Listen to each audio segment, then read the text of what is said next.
सच्चाई है. तेव्हा तुम्ही आतमध्ये गेल्यावर तुमचं जगाशी संबंध पूर्ण तुटतो. अनिल परब बरोबर ना, त्यांना अनुभव आहे थोडासा. आणि मग तुम्ही करायचं काय? बाहेरचा संपर्क नाही, संबंध नाही, त्या भिंती बघायच्या फक्त दगडाच्या आणि दिवस काढायचे.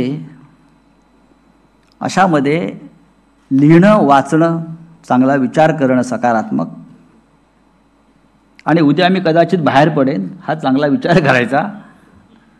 कधी देशमुख साहेब बाहेर पडले, आज तुमचा जामीन होणार आहे, डोंट वरी.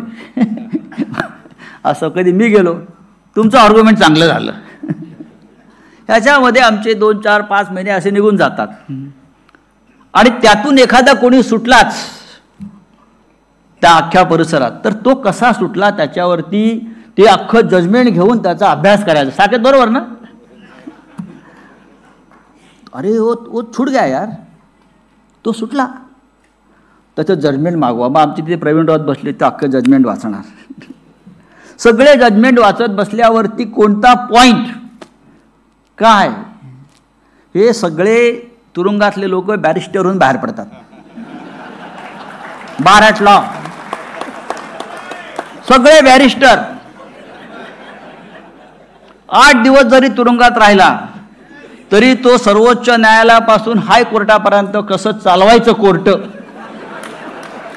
आणि कोणता जज, कोणतं बेंच, ये क्या है, ये सब पूरा एकदम PhD. हे असं एक वेगळं ते जग आहे. पण त्यातून आता आपण आलो, एक राजकीय लढाई असते. आम्ही ज्या ऑर्थोडॉक्स तुरुंगात होतो, एकदा आम्ही उभे होतो असे, आणि मला वाटलं की अरे बापरे, इथे ससे कुठून आली. अरे इथे ससा कुठं आहे.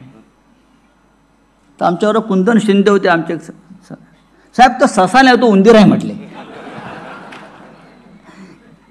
तो उंदीर आहे म्हणाले. अरे एवढा. त्याला म्हटलं इथे आम्हाला तर खायला मिळत नाही, उंदरांना खायला मिळत आहे. सशासारखे उंदीर, घुशी, असे असे मस्त धिप्पाड. देशमुखांनी त्यांना सुंदर नावं ठेवली होती. आता त्यांच्याविषयी बोलणं बरं नाही, ते राज्याचे मुख्यमंत्री आहेत.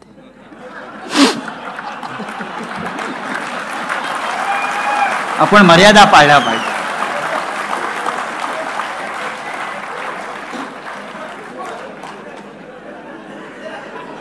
त्याच्यातून हे पुस्तक निर्माण झालं. पण एक सांगतो, तुरुंगाचं वैशिष्ट्य असं आहे की माझा रोज सामनातला अग्रज दर दिन मेरा एडिट बाहर आता था. कैसे? गवर्नमेंट ने इंक्वायरी कमीशन लगाया था, सामना का एडिटोरियल बाहर कैसा आ रहा है. रोज माझा रोकठोक बाहर यायचं कॉलम, सब मेरा कॉलम आता था, मेरा एडिटोरियल दर दिन आता था. मैं खुश था बहुत, मेरा काम हो रहा है. अंदर की बात अंदर, मेरा काम तो हो रहा है, अखबार तो निकल रहा है ना, लड़ाई तो जारी है.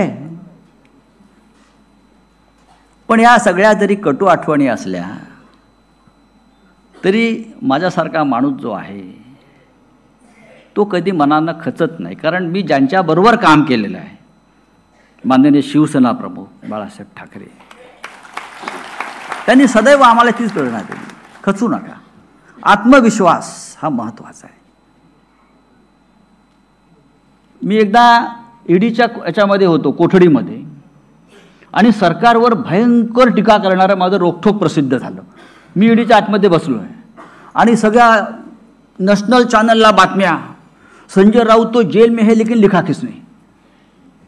ते 2 अधिकारी रात्री आले उठवायला मला, क्या स्टेटमेंट लेना है म्हटले. बोले क्यों स्टेटमेंट लेना है भाई, वो आप यहाँ बैठे हैं 4 दिन हो गया और आपका आर्टिकल आज पब्लिश हो गया, पूरा टीवी पे चल रहा है. राज्यपालावरती काहीतरी मी लिहिलं होतं आमच्या तेव्हाच्या